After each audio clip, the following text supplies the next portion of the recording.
con un alto nivel académico, muy variada temáticamente.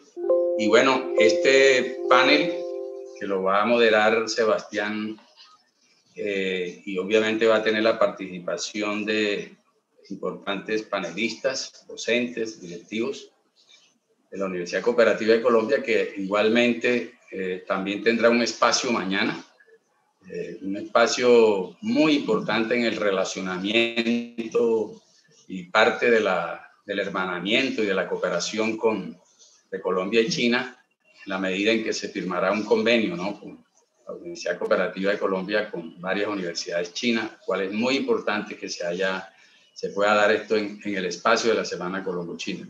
Entonces, el tema de hoy es un conversatorio cuyo título es Geopolítica Mundial en la que está inmersa China.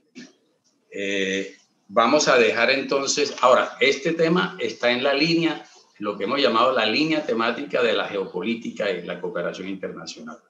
Entonces, tiene la palabra Sebastián, que es el moderador de este importante conversatorio. Y bienvenidos todos los profesores directivos de la universidad y las personas que en este momento nos acompañan. Sebastián. Waldo, muchísimas gracias por la presentación. Bueno, primero que todo quiero dar un saludo a todos los asistentes, las personas que nos están acompañando, tanto a través de la red de Renate, que nos permitió estar en este evento por medio de su plataforma, y de igual forma aquellas personas que nos acompañan vía streaming, bien sea por las plataformas de las universidades, que han sido unos grandes aliados, a través de Facebook, a través de sus canales de YouTube. A todos muchas gracias y bueno, bienvenidos a una de las tantas actividades que ha tenido esta 20ª Semana Colombo-China. En primer lugar, también quiero dar un agradecimiento muy especial en nombre de la Universidad Cooperativa de Colombia, al presidente de la Asociación de la Amistad Colombo-China, Guillermo Puyana, y al coordinador académico de la Asociación de Amistad Colombo-China, Waldo Mesa, quienes han sido, bueno, los grandes gestores para poder desarrollar este evento de una magnitud tanto nacional como también a nivel de región, que empieza a también tener un impacto en cada una de las localidades de este país. Entonces, un primer agradecimiento para ustedes por haber tenido en cuenta también a la Universidad Cooperativa de Colombia para ser parte por primera vez en esta 20ª edición y esperamos que pueda continuar en posteriores ediciones. Y de igual forma, un agradecimiento especial al excelentísimo embajador de la República Popular China, el señor Lang Hu, y a la consejera cultural de la Embajada de la República Popular China, la señora Xiao Jiangsu, quien fueron los promotores de generar ese enlace también con la Asociación de Amistad Colombo-China y estamos también gracias a ellos hoy en el día presente. Vamos desde la universidad realmente unas gracias por establecer estos lazos que para nosotros son de vital importancia. Bueno, y es allí que quiero dar un saludo ya muy, muy especial, un agradecimiento muy cordial al doctor Edgar Vieira, director del Centro de Pensamiento Global de la Universidad Cooperativa de Colombia, quien será la persona que va a estar dirigiendo el tema hoy. Yo quería dar un saludo especial en nombre de la universidad, pero será el doctor Vieira quien dará la continuidad como moderador de un panel donde presentará unos invitados muy importantes, a quienes también agradezco que estén presentes en el día de hoy. Así que, doctor Vieira, muchas gracias, tanto en nombre de la universidad y como también parte del comité organizador. Muchas gracias por hacer parte de una de las actividades de esta 20ª Semana Colombo-China. Por favor, podrá seguir, doctor Vieira. Muchísimas gracias. Bueno, muy buenas tardes, Sebastián. Muchas gracias por esas palabras. Muy amables también por la invitación a las directivas que nos ha permitido vincularnos a esta Semana Colombo-China. Y se nos solicitó como Centro de Pensamiento Global, que trabajamos estas temáticas mundiales dentro de la universidad, que con algunos colegas conocidos con los que trabajamos distintos temas internacionales, pudiéramos tener un conversatorio hasta las 4 de la tarde sobre estos cambios que se han venido dando en la geopolítica china. Y nos van a acompañar precisamente de Chile, la profesora Isabel Rodríguez, de Medellín de la Bolivariana, la profesora Beatriz Campillo, y de UNILA de Brasil, el profesor Fernando Romero. Son las 3 personas que me van a acompañar y el modus operandi va a ser, yo voy a hacer una pequeña presentación inicial con unas reflexiones de tipo general sobre los avances muy grandes de China en materia geopolítica y terminaré formulando unas preguntas que mis tres invitados van entonces a desarrollar. Voy a compartir pantalla.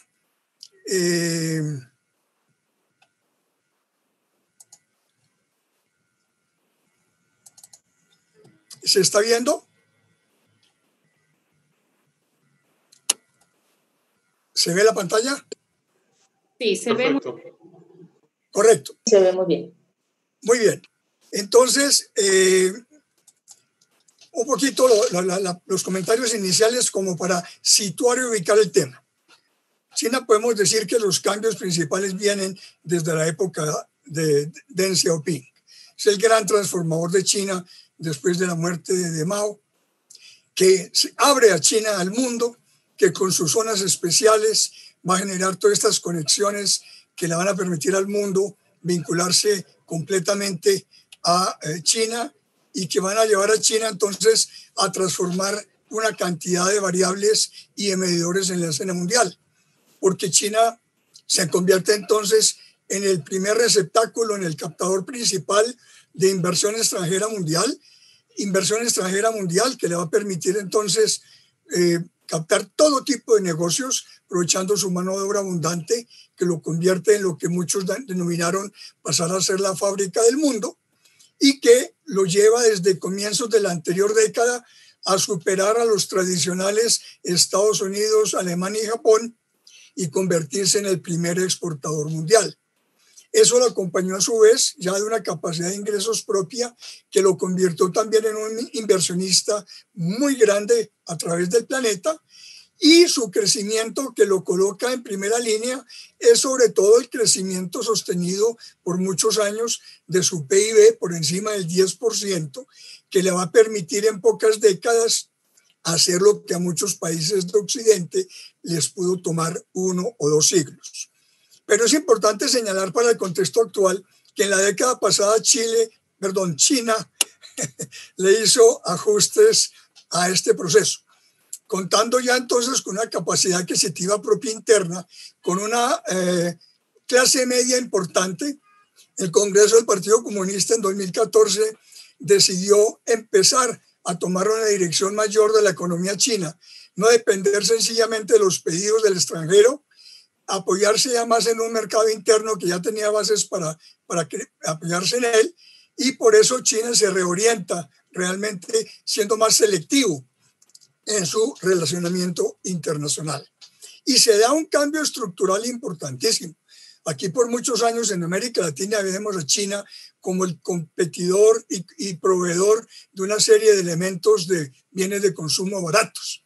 Eso ya cambió totalmente. China hoy en día, con su desarrollo tecnológico, ha pasado al contrario a ser ya un productor y exportador de productos de tecnología de punta. Ya vamos a decir una palabra justamente sobre el famoso 5G. Y ese crecimiento entonces espectacular de los negocios de China pues va a generar ese tipo también de situaciones de preocupación de un Estados Unidos que ve cómo China le vende muchísimo más de lo que le compra, con un déficit acumulado hace 3 años ya por los 375.000 millones de dólares, y con el que lleva pues a un gobierno como el de Trump en una clara disputa de liderazgo geopolítico mundial, puesto que desaparecía la Unión Soviética y la Rusia en un segundo plano. Es este ascenso de China al primer plano mundial el que lo pone en la mira del gobierno Trump. De un gobierno Trump, pues que no es simplemente a China, que para el mundo ha resultado un verdadero desastre con su neoproteccionismo, con su egoísmo del America First, con su planteamiento absurdo de que solo le sirven las relaciones comerciales con aquellos países con los que tenga superávit comercial, como si el equilibrio a nivel mundial no es que cada uno en ciertos sectores gana, en otros pierde, que en unos momentos tiene superávit y en otros tiene déficit. Este es un problema llevado ya inclusive a nivel de conflicto con la guerra comercial, que no solamente está planteada con China, que le ha sido planteada a Europa, sobre todo el sector automotriz, que le ha sido planteado a muchos países al denunciarles y cambiarles los acuerdos comerciales. Y en contraste con esta posición, pues al contrario la de China, que ha pasado a ser el defensor de las reglas de juego universales a través de reglas multilaterales y de respeto a lo que está pactado. Pero el conflicto, yo diría que más comercial a nivel geopolítico, está planteado en el terreno tecnológico. Porque la tecnología es hoy en día la que va a marcar realmente las condiciones para dominar el mundo. Quien domine las tecnologías enormes que está trayendo el proceso globalizador en estas décadas, unas tecnologías disruptivas que están cambiando todo, condiciones productivas, condiciones de vida. Obviamente quien domine estas tecnologías va a tener la primera posibilidad de ejercer un claro liderazgo mundial. Ahí entiende uno entonces con nombre propio, para mencionar el caso de Huawei, todas las medidas que el año pasado adoptó el gobierno norteamericano contra esta compañía, al ponerse en evidencia que China realmente en el 5G venía avanzando de tal manera que podía desplazar a Estados Unidos del desarrollo de esta red móvil. Y eso pues es lo que alertó completamente al gobierno de Estados Unidos y que está también dentro de la guerra comercial. La otra afectación de un mundo que haya pasado a deslocalizar completamente las producciones y a manejar cadenas globales de valor es que esto también, sumado al COVID-19, porque la pandemia también está cambiando cosas, va a generar una serie de afectaciones y de ajustes en lo que es el uso tradicional de cadenas globales de valor, en las cuales China ha tenido una presencia muy importante. Pero no solamente es esta disputa de liderazgo, sino también la proyección mundial que China se ha dado. China se lanza al mundo, no solo menciono el caso de la nueva ruta de la seda, con la cual busca pues interconexión no solamente en toda la región asiática, sino con el oeste de África y con Europa, en todo un cinturón de conexiones, tanto marítimas como férreas y oleoductos, que le da una presencia de tipo mundial. En ese posicionamiento mundial es de destacar entonces cómo también China va generando una contraparte al tradicional dominio de las naciones occidentales, en donde en un G7, con excepción de Japón, pues todas las demás son naciones occidentales, y la aparición del BRICS, juntando inclusive países con problemas serios. Hoy en día, ustedes saben, hay inclusive nuevamente disputas de frontera entre la India y China. Pues sin embargo, a través del BRICS ha habido una aproximación de naciones que pueden jugar un papel muy importante a nivel mundial. Entonces, esa situación le da a China también la posibilidad de trabajar elementos de posicionamiento internacional en su geopolítica, apuntando a un nuevo orden mundial.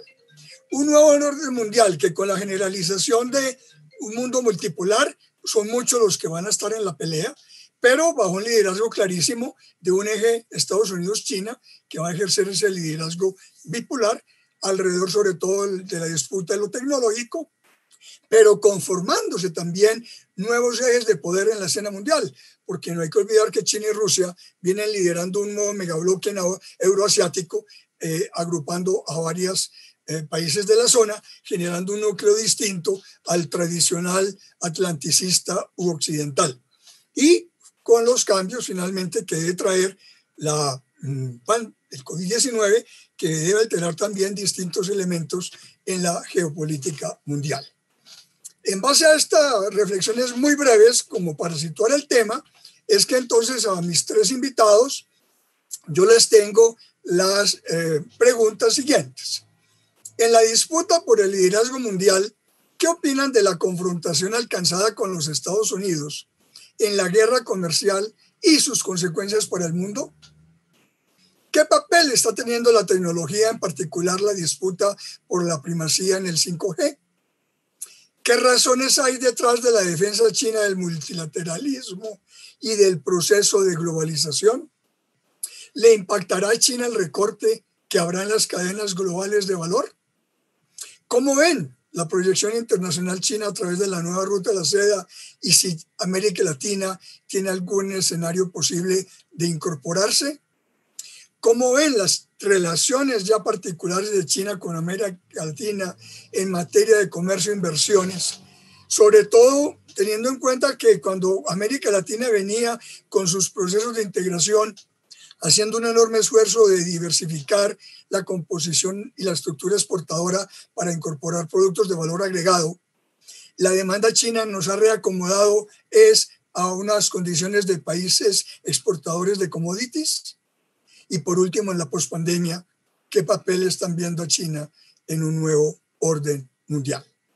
Entonces, mis invitados, si les parece, y un poquito con lo de las damas primero, le vamos a dar primero entonces el paso a Isabel y a Beatriz y luego a Fernando.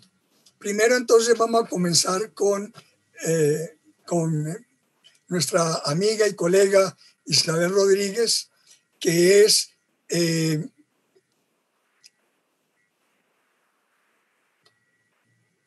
tiene un doctorado en ciencia política y en sociología, tiene un magíster en estudios internacionales, dirige o es directora de la Escuela de Ciencia Política y Políticas Globales en la Universidad del Desarrollo en Santiago de Chile y ha trabajado de manera muy especial y particular el tema asiático y en particular el caso de China, sobre la cual tiene varios escritos. Entonces le doy la palabra en primer término a Isabel.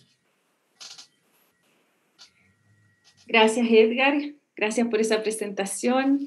Encantada de estar acá con ustedes, agradecer la invitación a la Universidad Cooperativa de Colombia, saludar a todas las autoridades presentes y felicitarlos, ¿cierto?, por esta instancia, esta jornada de compartir conocimientos sobre China en esta semana Colombo-China que están llevando a cabo. Bueno, comentar algunas cosas de lo que has señalado, Edgar, y las preguntas con las cuales nos quieres enfocar. Y partir diciendo, ¿cierto? Bueno, que hace rato que estamos como analistas internacionales hablando, ¿cierto?, de una transición en la estructura de poder global, y quizás la última década, la década del 2010, nos ha apurado las cosas en cómo se van dando, ¿cierto?, el juego de los actores internacionales y sobre todo de las potencias globales con Estados Unidos y con China como protagonistas. La década del 2010 es bien interesante porque hay una primera mitad donde Obama está en el gobierno de Estados Unidos y una segunda mitad donde está Trump. Y pasan cosas bien interesantes, y en la primera mitad de esa década del 2010, ¿cierto?, tenemos a la llegada de Xi Jinping a la presidencia de China y esa visita también a Obama, y la declaración de China por primera vez de señalar, ¿cierto?, que su propósito, su objetivo es ser potencia global, ¿no? Habíamos tenido una China jugando en ese ascenso, en la estructura de poder global, pero no habíamos tenido una China que lo declarara, ¿cierto?, con todas sus letras, ese propósito, ese objetivo. Entonces es muy interesante mirar, ¿cierto?, esa propuesta que hace China a Obama, ¿cierto?, al declarar su objetivo de que en los próximos años, ¿cierto?, su trabajo va a ser cumplir este objetivo de posicionarse como potencia global. Y lo interesante ahí es lo que se señala a continuación, ¿cierto?, que es cómo ser ambas potencias globales, Estados Unidos y China, desde la cooperación y no desde la confrontación, ¿no? Ahí hay una propuesta de China que en ese momento fue muy interesante. Se habló mucho, ¿cierto?, de una posguerra fría, por fin, ¿cierto?, pasábamos a una etapa de posguerra fría donde dos potencias heterogéneas, ¿cierto?, evitarían, ¿cierto?, rivalizar, evitarían el choque, evitarían la confrontación y podrían ser colaboradoras o cooperadoras manteniendo, ¿cierto?, sus espacios y sus diferencias. Ciertamente que en la segunda mitad de esta década del 2010 esto tiene un cambio radical, ¿cierto? Que es con la llegada de Trump al gobierno de Estados Unidos, y, ¿cierto?, esta mirada crítica hacia China, ¿cierto?, lo cual comienza a tensionar y abrir nuevamente el juego de este análisis internacional, de cómo las relaciones internacionales explican, ¿cierto?, que dos potencias heterogéneas entre sí, más bien necesariamente o inevitablemente, como dirán algunos autores, ¿cierto?, van hacia las tensiones, hacia el choque, hacia rivalizar, hacia el conflicto. Entonces, estamos en un contexto, ¿cierto?, en que está cambiando, ¿cierto?, el orden internacional, ese orden internacional post-Segunda Guerra Mundial, construido y liderado por Estados Unidos. Entonces, en este desorden internacional uno podría mencionar dos causas, y esas causas nos llevan a Estados Unidos. Una es el repliegue, ¿cierto?, de Estados Unidos de esa sociedad internacional o de ese orden post-Segunda Guerra Mundial que estaba liderando, y lo hemos visto, ¿cierto?, con distintos hechos, su salida, ¿cierto?, de espacios multilaterales. Edgar lo explicaba muy bien, ¿cierto?, America First, y esta tendencia unilateral, esta tendencia proteccionista, nacionalista, ¿cierto?, es de alguna manera lo que ha desordenado, ¿cierto?, este orden internacional que íbamos funcionando, construyendo. Y la segunda causa, ¿cierto?, es que además de eso, ¿cierto?, hay de parte de Estados Unidos una confrontación con la potencia en ascenso. Y esa potencia en ascenso es China, ¿verdad? Entonces esos dos elementos es lo que genera el escenario actual y lo que genera el desorden. Y la teoría de las relaciones internacionales nuevamente nos dice se habla de la trampa de Tucídides y una serie de cosas, ¿cierto?, que la potencia actual, ¿cierto?, al ver la potencia en ascenso, una de las estrategias, ¿cierto?, es confrontar, rivalizar y entrar en conflicto. Y en ese desorden podemos mirar, ¿cierto?, cómo China ha ido tomando los espacios, ¿no? Y ese ascenso de China, tú me dirás, Edgar, cuánto tiempo tenemos, ¿cierto? Pero en ese ascenso de China, ¿cierto?, hay un trabajo, ¿cierto?, de bastante tiempo en cómo China ha ido construyendo sus posiciones de poder en el sistema internacional y que le permite ahora, de una manera muy pragmática, de una manera muy inteligente, de una manera muy diplomática, ir tomando los espacios que Estados Unidos ha estado dejando, ¿cierto?, en este sistema internacional que teníamos y que tenemos todavía funcionando. Pero ese lugar de China, ¿cierto?, ese ascenso de China, lo que yo quiero señalar o el énfasis que quiero hacer es que es bastante, desde mi perspectiva, es bastante sólido. Hay una construcción de décadas atrás, ¿cierto?, que hacen una posición firme, ¿cierto?, de que China diga, bueno, mi propósito ahora es ser potencia global y jugar en esa bipolaridad heterogénea, ¿cierto?, con Estados Unidos y con lo que eso conlleva, ¿cierto?, aún las situaciones de confrontación o de conflicto que se puedan dar. Y esa exposición sólida uno la ve, ¿cierto?, con ciertos elementos que se han ido construyendo en las etapas del desarrollo de la política exterior china. Uno podría decir la década de los 90, ¿cierto?, que es una década más bien focalizada al tema del comercio internacional, de la exportación, que estuvo adornada en la parte política internacional con la idea de la amenaza china. No nos olvidemos que durante toda la década de los 90, desde Occidente y desde países asiáticos también, se construyó esta idea de la amenaza china en función de su crecimiento económico, su posible expansión, su posible colapso también político. También se habló, ¿cierto?, de la incompatibilidad de esta sociedad confuciana con la democracia. Desde Occidente, principalmente, ¿cierto?, se miró con desconfianza el rol que China podía tener, ¿cierto?, a partir de su crecimiento económico. Pero por otro lado, China logró construir durante esa década una interdependencia económica comercial con los distintos países o distintas regiones a nivel internacional. Esa es su gran ganancia, ¿cierto?, durante esa década de los 90. y además, ¿cierto?, pasando a una década del 2000, que van a pasar cosas muy interesantes en función, ¿cierto?, del ingreso de China a la Organización Mundial de Comercio, los lamentables atentados a las Torres Gemelas del 2001, ¿cierto?, pero que de alguna manera hace que llegue, ¿cierto?, el terrorismo como actor internacional o como amenaza internacional y le da pie a China para tener más protagonismo, ¿cierto?, y liberarse un poco de ese estigma de amenaza internacional. Lo más importante, ¿cierto?, que lleva a lo anterior, ¿cierto?, es este concepto, ¿cierto?, que surge de potencia emergente.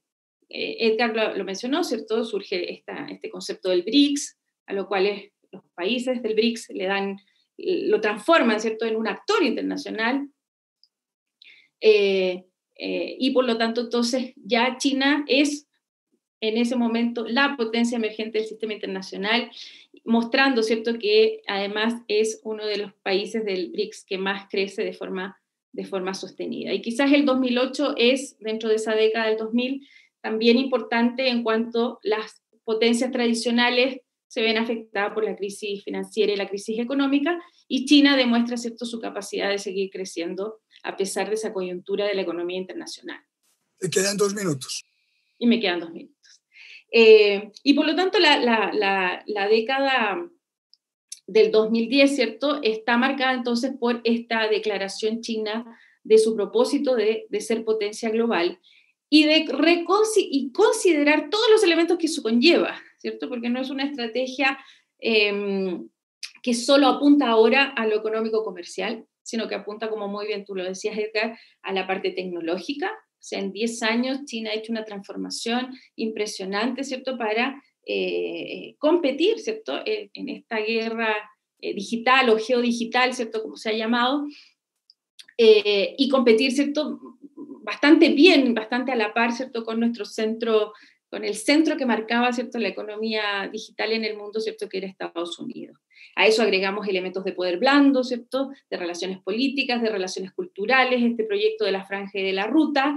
Por lo tanto, los elementos que China hoy día tiene, ¿cierto?, y que los tiene activos en sus distintas áreas, le está permitiendo, ¿cierto?, ocupar de alguna manera el lugar, ¿cierto?, que Estados Unidos ha ido dejando en este sistema internacional que tenemos hoy día, pero además le ha permitido ganar terreno, porque hay una estrategia detrás, que insisto, es de largo plazo, ¿cierto?, y que tiene objetivos muy claros en distintos frentes para poder lograr ese posicionamiento.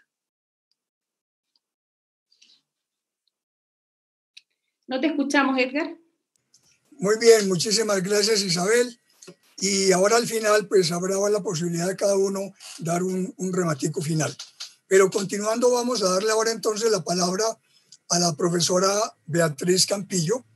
Ella es magíster en filosofía y es politóloga. Actualmente es docente e investigadora en el área de lenguajes sociopolíticos en la Universidad Pontificia Bolivariana en Medellín. Bienvenida, profesora Beatriz. Bueno, muchísimas gracias, profesor Edgar Vieira. No sé, ¿ahí me están escuchando bien? Sí. ¿Sí? Ok, sí. Voy a compartir pantalla, entonces, esperemos que esto me funcione correctamente. Un momento. Y discúlpenme que no me permití aquí poner la pantalla completa. Ok, ahí se ve la pantalla completa, ¿cierto? Sí, sí se ve. Bueno, muy bien, muchas gracias. Bueno, en primer lugar, entonces, agradecer esta invitación tan importante que me han hecho pues, en esta Semana Colombo-China. Para mí es un placer estar con ustedes, compartir con colegas pues, de varias partes del mundo, especialmente pues, de Chile y de Brasil, con quienes estamos compartiendo este espacio. Yo, la verdad, coincido con casi todo lo que han dicho, la totalidad. Simplemente quiero hacer un aporte desde el punto de vista un poquito más teórico, de pronto de relaciones internacionales, sobre todo porque seguramente nos acompañan profesores y estudiantes y pueden servir algunos elementos de este orden. En primer lugar, quiero pues, recalcar una cosa que parecería obvia, y es que el mundo cambió. El mundo de la globalización no es el mismo mundo que traíamos, o el orden internacional anterior de la Guerra Fría. La globalización cambió mucho, pero sobre todo en los últimos, digamos, en los últimos años, todo el auge que ha tenido la llamada Cuarta Revolución Industrial, pues nos ha hecho hablar más de un mundo global, complejo, interconectado, interdependiente, convulsionado, incierto. Y eso ha llamado la atención de grandes teóricos, y en particular quisiera referirme a uno para comenzar, para situar algunos conceptos, que es el profesor Joseph Nye. Ahorita estaban citando unos conceptos de él que aquí voy a retomar. Y bueno, él lo que llama la atención es que el poder como tal cambió. Recordemos que una de las formas clásicas de definir el poder es la imposición de una voluntad sobre otra. Sin embargo, esto que sigue siendo cierto, la manera de hacerlo es tal vez la que más ha cambiado y lo que el profesor Nye suele subrayar. Por eso él dice que se debe entender el poder como la capacidad de influir en los demás para alcanzar tu objetivo. Y él lo divide en dos grandes temas que han cambiado entonces. Para Joseph Nye, lo primero que se ha dado en el mundo es la transición del poder. Y la transición del poder es sobre todo el giro que se ha dado de Occidente a Oriente, el regreso a Asia. Él dice que esto de Asia, y lo recalca muchísimo, históricamente lo podemos ver, pues no es nuevo. El tema de pensar en Asia no es una novedad en el sentido histórico. Ha habido momentos en la historia donde ese ha sido el foco geopolítico, pero estábamos acostumbrados, sobre todo por el tema de Guerra Fría y principio de globalización, a mirar mucho a Occidente. Entonces, de alguna manera, él llama la atención sobre ese cambio, pero también está el cambio de poder que se da entre los estados. China, como ahora lo mencionaban, aparece como potencia emergente, y eso hace que las relaciones internacionales se modifiquen y que aparezcan esas tensiones de las cuales el profesor Edgar ya hacía también un poco alusión. Lo más interesante de este nuevo escenario internacional es la difusión del poder, y ahí es donde se va a mover, digamos, las cuestiones más importantes, de los estados a los actores no estatales. Por ejemplo, el hecho de que hoy, cuando se habla de la guerra comercial, se tenga que hablar de empresas directamente como Huawei, que ahorita lo estaban mencionando, pues habla también de esa difusión del poder que tenemos de manera internacional, lo cual además coincide con las llamadas megatendencias. Se ha presentado en muchos lugares pues, este tipo de lecturas. Este es uno de los informes más importantes que señalan 4 puntos fundamentales de megatendencias a 2030, y quisiera destacar sobre todo esos que señalo allí: la difusión de poder, que no haya poderes hegemónicos, el poder más entendido como redes, coaliciones, un mundo multipolar, y por supuesto el empoderamiento individual, que se ve acelerado por factores como la reducción de la pobreza, el aumento de la clase media mundial, un mayor nivel educativo, uso generalizado de nuevas tecnologías. Obviamente el COVID-19 ha afectado algunos de estos temas, como el asunto de reducción de pobreza. Seguramente veremos afectados esos indicadores, pero el empoderamiento individual, sobre todo pensado en este tipo de plataformas digitales, se ha visto potenciado en gran medida, y eso hace que China tenga un poderío interesante, no solamente en la pandemia, sino también en la post-pandemia. El profesor Joseph Nye tiene este planteamiento muy tradicional en sus teorías, esos tableros de un ajedrez tridimensional. En el tablero militar él sigue poniendo a los Estados Unidos allí en la cabeza, se le está acercando mucho otros países, pero él sigue siendo el del liderato. En el tablero económico pues señala un tablero más multipolar: Estados Unidos, Europa, China, Japón. Pero llama la atención sobre todo en lo que pasa en las relaciones transnacionales, donde son temas que salen del control de un solo gobierno y donde se necesita sobre todo la cooperación, ese poder blando, organización en redes. Y dentro de los temas que aparecen, curiosamente, se señala el de las pandemias, como el actual, para el cual no se puede simplemente pensar en soluciones desde un país, sino que hay que pensarlo justamente en red. Y esto lo ha entendido de una mejor manera, creo yo, China, que los mismos Estados Unidos. El profesor Joseph Nye habla y hace esta división entonces entre poder duro, corto plazo, utilizando más la fuerza, la represión y el poder, digamos, desde el dinero, que también lo podríamos encontrar allí. Y ahí hemos estado muy centrados y él nos invita a pensar más en el poder suave o el poder blando, que es a largo plazo y que tiene que ver con la persuasión o el cambio de mentalidad. China en este momento apuesta de manera fuerte al poder suave, al poder blando, mostrándose muy atractiva en el mundo desde distintas perspectivas que ya voy a mencionar. Para Joseph Nye también lo importante sería, o digamos su propuesta es mezclar, poder llegar a juntar ese poder duro y ese poder suave para tener un poder inteligente. No quedarnos solamente en la parte militar, armamentista o el tema del dinero, incluso llegando a casos de soborno, sino empezar a utilizar eso que sería el poder blando, el poder suave, que podría ayudarnos mucho más en los cambios de mentalidades. Generar entonces ese poder inteligente. El poder blando en China, como ahorita lo mencionaban, se viene trabajando desde hace mucho tiempo, sobre todo a partir del año 2007, aparece de manera más clara en sus discursos. El presidente Hu Jintao lo menciona directamente, menciona en uno de sus discursos: debemos resaltar la cultura como parte del poder blando de nuestros países para proteger mejor los derechos e intereses culturales de nuestra gente.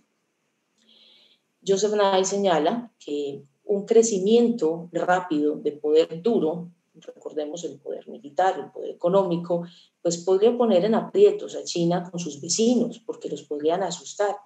Así que China viene trabajando en volverse más atractiva, y este es un trabajo que no solamente lo hizo Hu Jintao, sino que lo ha venido mencionando mucho y trabajando mucho el presidente Xi Jinping.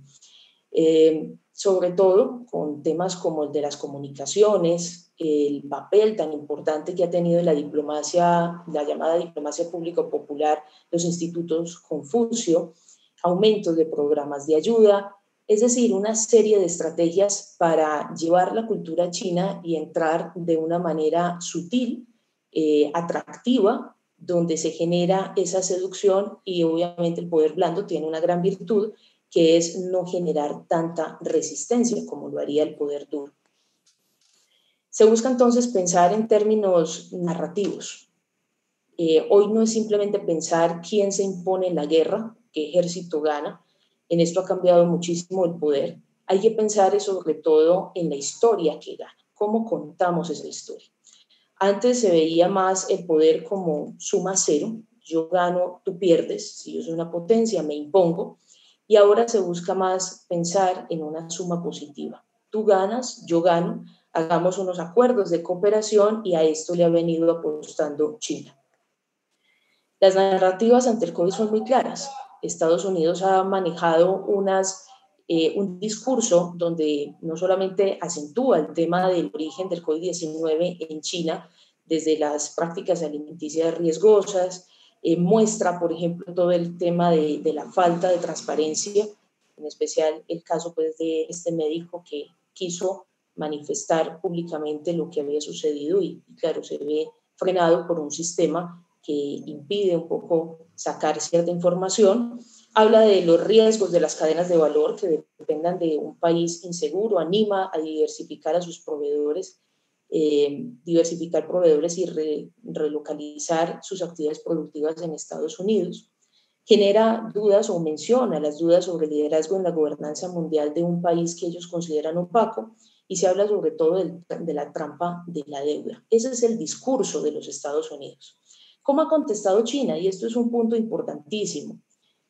Ha demostrado que hay eficacia en el control de la epidemia, sobre todo con tecnología, cuarentenas estrictas, testeos, conocimiento de la enfermedad, experiencia en la contención.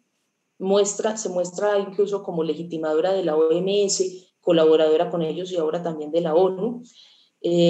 Solidaridad con otros países, mientras los Estados Unidos han estado muy reservados solamente a su área, y lo que ustedes mencionaban ahorita del primero Estados Unidos, China maneja más el tema de solidaridad, intenta plantear medidas para mantener a flote la economía global, de la fábrica al gran mercado, pensar en cooperación, y aprovecha muy bien los vacíos de poder, la lentitud de la Unión Europea, que parece tener muchas salidas pero no decidirse por ninguna, y de alguna manera el hecho de que Estados Unidos ha estado tan encerrado pensando solamente en lo suyo, como el hecho de querer contratar científicos solamente para que trabajen para la población de allí, de los Estados Unidos.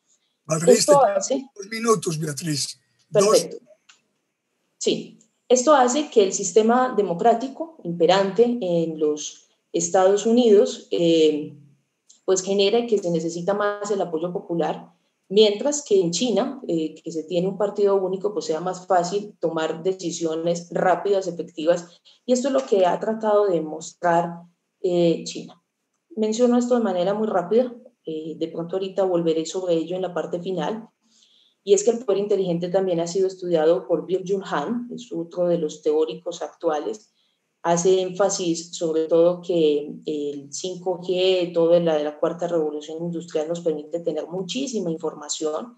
Es el paso entonces de la simple biopolítica de estadísticas de natalidad, mortalidad, morbilidad, a tener datos mucho más fuertes, y China es muy fuerte en esto. Se habla de un gran hermano, de un control digital y una forma de identificar fácilmente por medio de cámaras y de inteligencia artificial.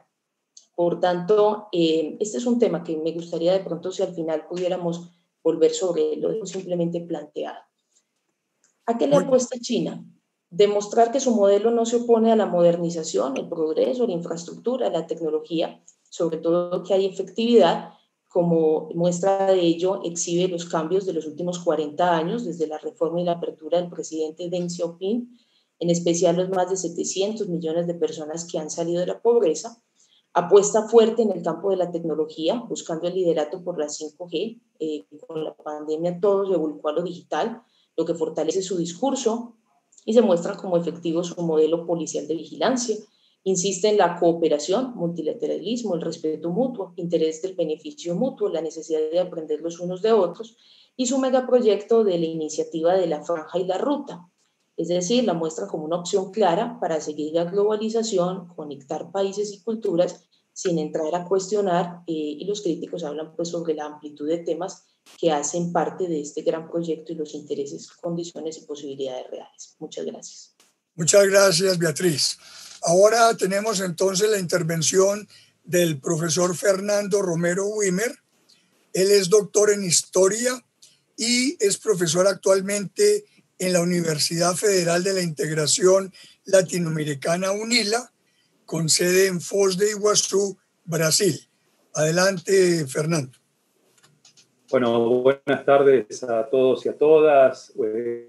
Muchas gracias, Edgar, por la invitación. Un placer estar aquí, acompañado de las intervenciones también de las dos colegas, de Isabel y de Beatriz. Y bueno, y un saludo para todos los organizadores, organizadoras y presentes. Yo voy a tratar de ser rápido por el tiempo, y a medida de que voy exponiendo, intentar responder a las preguntas de Edgar. Creo que para hablar de una transición a un nuevo orden internacional y el ascenso de China, tenemos que partir primeramente de algunas características económicas inmediatas, que bueno, sirve obviamente la presentación de las colegas y el planteo inicial que hizo el profesor Edgar, digamos, de la reforma de más de 40 años iniciada por Deng Xiaoping. Y algunos de esos datos son los siguientes. China hoy es la segunda potencia mundial. Entre el 77 y el 2017 ha crecido un promedio de 9,5% anual. Y además, desde 2011 es la principal potencia industrial. Es decir, ha superado a los Estados Unidos y hoy le permite reunir el 15% del valor agregado mundial desde 2017. Tiene 3 de las 10 mayores bolsas de valores del mundo, Shanghai, Hong Kong y Shenzhen. Lidera los rankings de los bancos comerciales, donde los 4 primeros bancos son bancos estatales chinos. Además, a través del Banco Asiático de Inversión e Infraestructura y el nuevo Banco de Desarrollo, le da una plataforma también a la participación china para conseguir expandir sus capitales en el mundo, y se torna también en los últimos años, sobre todo en la segunda mitad de la década de 2010, en el principal prestamista del mundo, ¿sí? Incluso donde los préstamos swap aparecen ya hoy en más de 40 bancos centrales a nivel mundial. Esto, digamos, son datos de 2019, de los últimos estudios, y es un dato muy relevante para pensar esa transición. Otro dato de 2020, en el ranking de las mayores 500 empresas de Fortune Global, por primera vez las empresas chinas superan a las empresas estadounidenses por 124 a 121. ¿Sí? Si uno ve la gráfica de esa evolución, parte de la participación china en 1995 de 3 empresas dentro de las 500 mayores. Entonces, ha sido una evolución sorprendente. Y eso no para ahí, digamos. Hoy, si pensamos la evolución de la economía mundial, donde hay caída masiva de todos los PBIs, donde ha sido desastroso el manejo no solo de la pandemia por parte de los Estados Unidos, sino también de su propia economía, hoy China, si bien crece muy poquito, es la única economía dentro del G20 que va a crecer un 1,8%, y además la previsión para 2021 es que duplica el porcentual de crecimiento de los Estados Unidos, volviendo a un 8%. Entonces son datos muy sólidos, materiales, que nos abren precisamente, claramente, ese papel de China como nueva potencia mundial, en transición, obviamente, ¿no? Segundo elemento, el papel de la nueva ruta de la seda, el Belt and Road Initiative.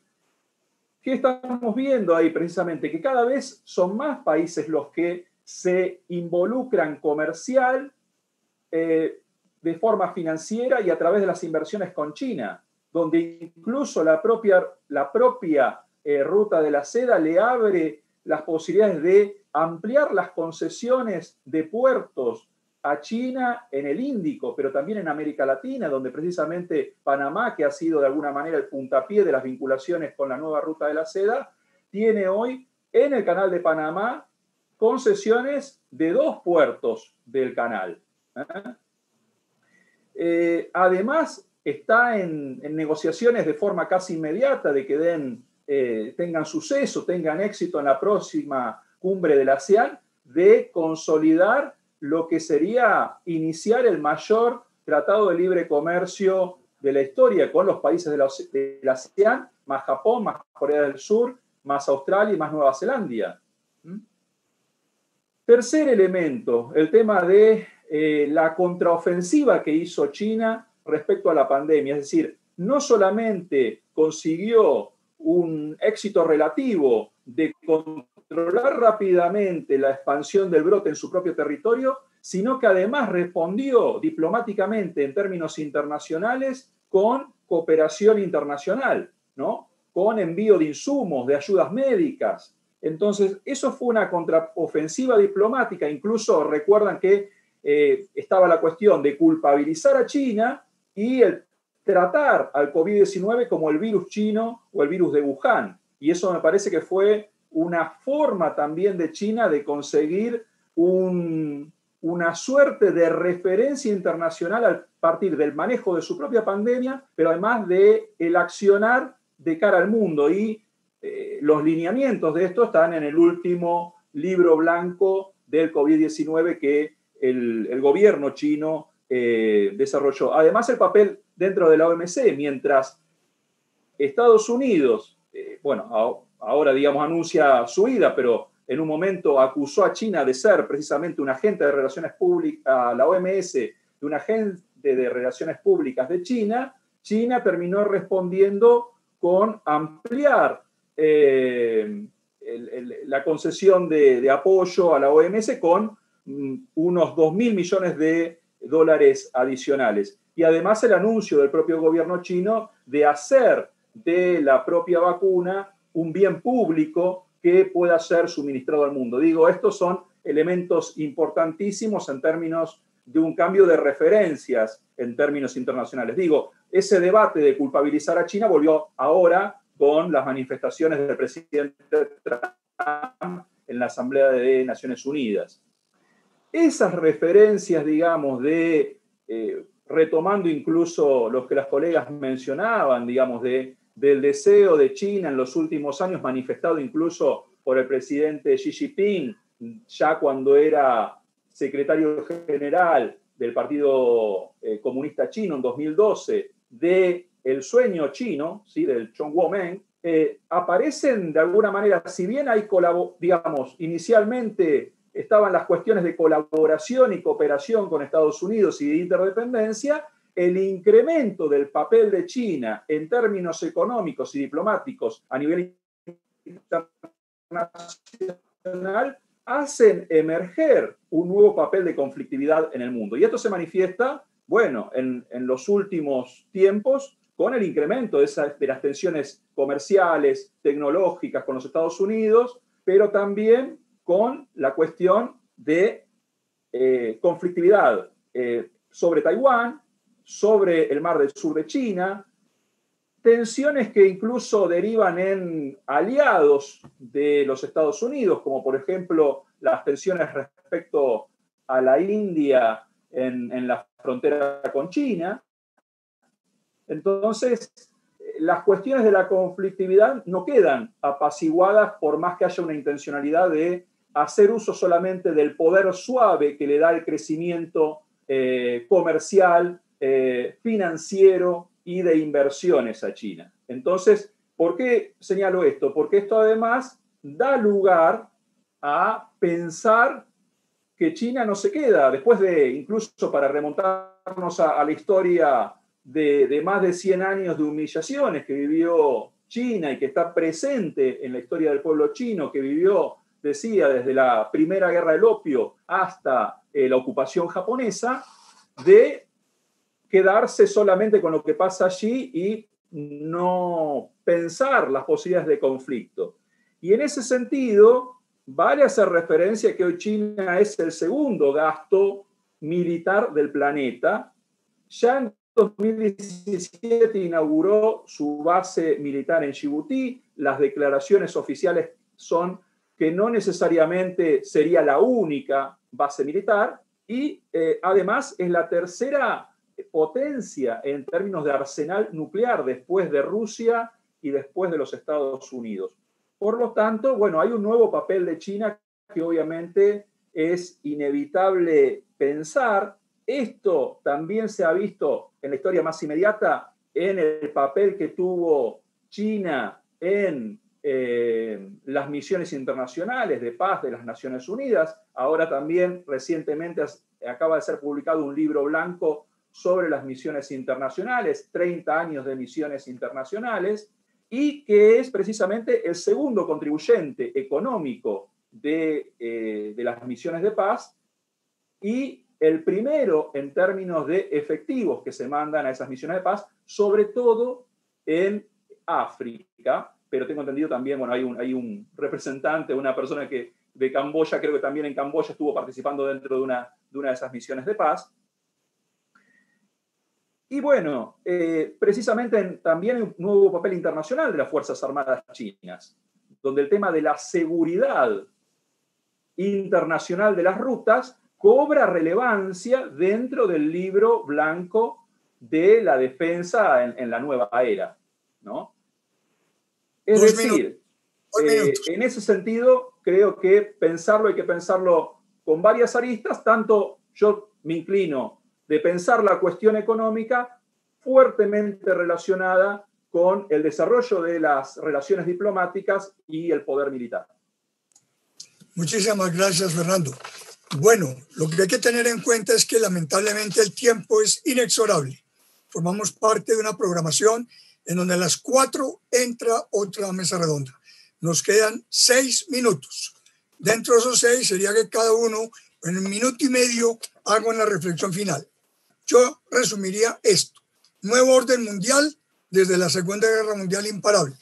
Un poder que cambió con un siglo XXI que es amarillo frente al dominio tradicional de Occidente.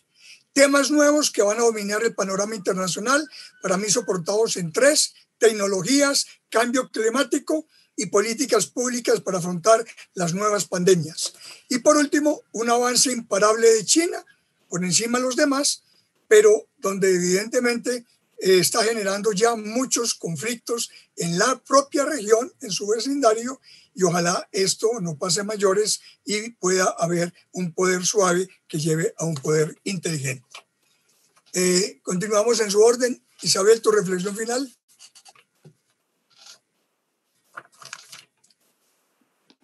Mi reflexión final, mirar a América Latina, que sería como el punto que quizás estamos ahí, que nos quedó pendiente. Tenemos un escenario adverso, se puede mirar como adverso, o también se puede mirar como un escenario que hay que buscarle las oportunidades que puede tener. Esta confrontación, esta bipolaridad entre Estados Unidos y China, ¿cierto?, nos cambia las cosas a los países latinoamericanos, entonces hay que buscar la estrategia, ¿cierto?, de cómo obtener los beneficios, ¿cierto?, o algunos han apostado por mantener una neutralidad, ¿cierto?, en esta bipolaridad, ya sea política, ya sea en esta guerra tecnológica, en esta guerra comercial, en el tema de las cadenas globales de valor, etcétera, ¿no? Entonces ahí tenemos dos opciones: mirarlo como adversidad o buscar las oportunidades. El otro punto sería el tema de la ruta de la seda, la franja y la ruta, ¿cierto? ¿Qué posibilidades da a América Latina? Yo creo que de momento, ¿cierto?, estamos con varios países que se han incorporado, otros países importantes, quizás, no sé, estoy pensando en Brasil o en Argentina, que no se han incorporado todavía, pero que son países que tienen asociaciones estratégicas integrales con China, donde hay proyectos de inversión funcionando. Entonces, tampoco es una división, ¿no?, mayor de entre los que hasta ahora se han incorporado y los que no se han incorporado. Entonces, yo creo que es palpable, ¿cierto?, que la presencia china con los distintos países de América Latina está, ¿cierto?, con distintas intensidades, pero está presente. Y el tercer tema, solo lo anuncio, ¿cierto?, es si vamos a seguir como países trabajando de forma bilateral con China o vamos a ir generando a través de los espacios de integración o regionales como CELAC alguna posición más común con la nueva potencia que es China. Bien. 1 minuto, Beatriz, y 1 minuto, Fernando. Muy bien, invitar pues a que se le siga haciendo seguimiento a este tema. Ojalá tengamos nueva oportunidad para reunirnos. Les dejo pendiente que consulten sobre ese tema de biojournal, que me parece muy interesante. Y ojo con las lecturas apresuradas. A veces se habla ya de la caída de los Estados Unidos y no, para eso todavía faltaría bastante. Entonces hay que tener cuidado con un exceso de confianza y optimismo con el tema de respecto a China. Hay que tener cuidado con el tema también sobre democracia y derechos humanos, pero tampoco caer en el otro tema del miedo, del temor y cerrarse. Termino con una frase que escuché en uno de los documentales de la Deutsche Welle y dice que un dragón amable no deja de ser un dragón. Muy bien, perfecto. Fernando, tu reflexión final. Sí, finalmente creo, digamos, que es importante subrayar la transición. Y transición ahora abre un escenario de enormes disputas en términos también de las relaciones internacionales por las antiguas, digamos, de alguna manera llamarlas, relaciones con los Estados Unidos, de muchos estados y de sus clases dominantes, y que ven, digamos, en las perspectivas de China otras posibilidades de asociación. Estas disputas, por ejemplo, Brasil es un claro ejemplo, donde precisamente la presidencia del país ha tomado una posición muy clara a favor de los Estados Unidos, pero el principal socio comercial es China y se le abre al interior de las propias clases dominantes posicionamientos en contra, a las decisiones o a las declaraciones de miembros del propio gobierno. Esas disputas, digo, se dan también en referencia a la India, donde forma parte de los BRIC, forma parte de la Organización de Cooperación de Shanghái, y sin embargo se tensó nuevamente la relación. Y para cerrar, creo que, digamos, alguien lo mencionó ahí, pero el camino sigue siendo la integración. Nosotros no tenemos que caer en una situación de nuevas subordinaciones o de nuevas dependencias, sino precisamente fortalecer nuestros lazos y conseguir una relación más horizontal, menos asimétrica con China. Muchas gracias a todos. Y le devuelvo la palabra a Sebastián. Doctor Viera, muchísimas gracias. Creo que unos planteamientos muy interesantes por cada uno de los invitados que estuvieron de diferentes partes del continente hoy. Muy interesante. Yo creo que por último quiero dar por un momento la palabra al doctor Uyana, que nos solicitó un corto espacio. Doctor Uyana, por favor. Bueno, muchas gracias, Sebastián, y muchas gracias a la Universidad Cooperativa por su participación en esta semana. Me parece muy interesante lo que ha sucedido en este panel. Quisiera robarme un par de minutos de la siguiente intervención, sencillamente para hacer, ya no una síntesis porque no alcanzamos, pero sí tal vez poner una contribución muy pequeña a lo que han dicho los invitados, que han sido todos de un nivel excelente en su análisis y en su estilo de exponer y de plantear las ideas. Y es básicamente lo siguiente. Mi invitación sería a que las bases fundamentales de sus análisis las intentemos retrotraer unas cuantas décadas en términos de China, del análisis y de la construcción de la utopía china. Al hacer eso, nos vamos a encontrar varias cosas. Por un lado, la pretensión de autonomía de China, de basarse en sus propios esfuerzos, que ahora está traducido en los documentos oficiales como el desarrollo del mercado interno para garantizar una mayor independencia. En el fondo es una utopía construida por los chinos desde principios del siglo pasado y concretada muy bien y muy claramente por Mao a partir de la sesión plenaria ampliada de Sun Yat en 1935. Segundo, en el ADN chino está la cooperación, no la confrontación, ¿no? Y eso está desde el Tao Te Ching, si queremos decir ya no décadas, sino milenios. Y eso permite entender por qué el patrón de crecimiento del poder de China corresponde a un mismo espacio territorial. Nunca fue un imperio depredador, pero fue un imperio. Y ahí es donde yo traigo a colación la diferencia entre el ajedrez y el Go, que lo sintetizan diciendo, mientras el ajedrez consiste en asfixiar al rey, el Go consiste en asimilar al rey, y eso fue lo que pasó con el Gengis Khan.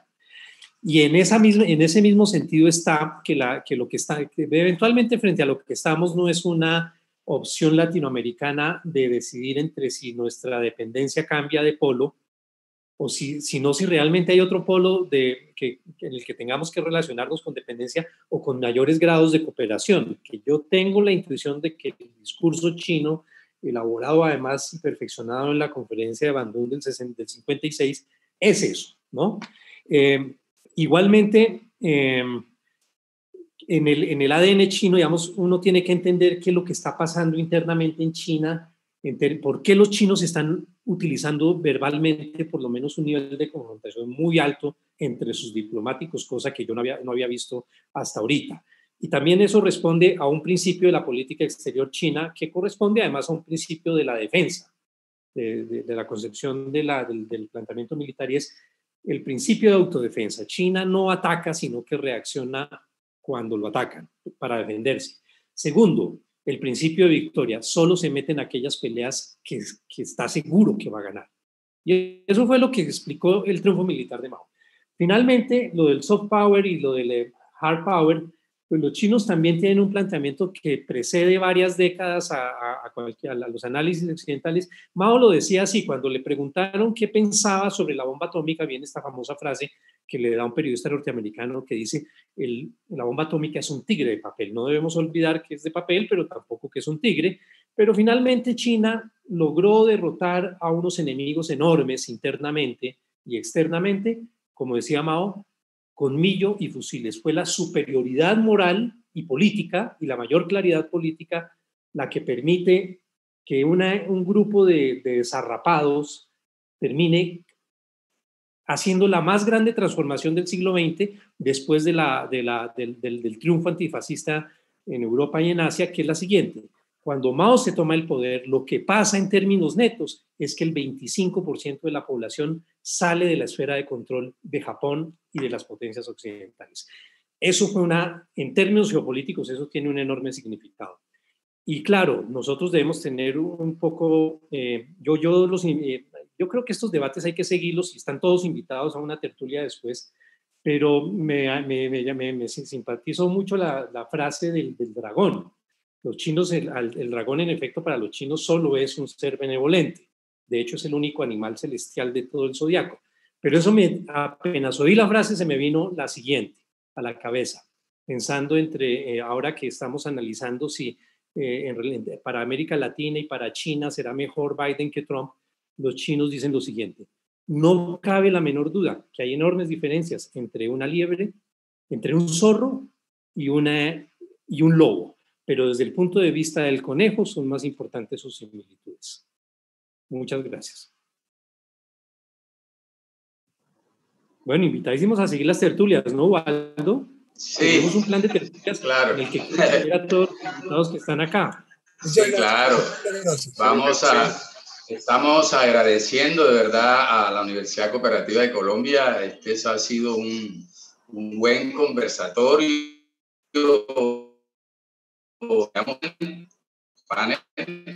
Agradecer. En realidad, los minutos que han pasado de comentarios que complementan y enriquecen el contenido de este panel, a los invitados especiales, es buena temática. Esto se está grabando, como saben ustedes, y también hay una relatoría ejecutiva que nos está ayudando 10 jóvenes de la Universidad Tadeo Lozano. Si lo sorprenden en su email o a Santiago, que debe estar, Sebastián, perdón, nos está ayudando en eso, que nos ayuden con sus emails para que los 10 jóvenes se contacten para que las ponencias de ustedes puedan estar registradas en las memorias de esta Semana Colombo-China, ¿no? De esta 20ª Semana Colombo-China, y que sus aportes son invaluables. Muy importante todas las intervenciones de los panelistas. Así que muchos agradecimientos. Julia, entre semana y Semana Colombo-China habrán foros, conferencias, tertulias, y ustedes están invitados especialmente. Desde hoy se habló. Muchas gracias, un abrazo y muchas gracias a la cooperativa.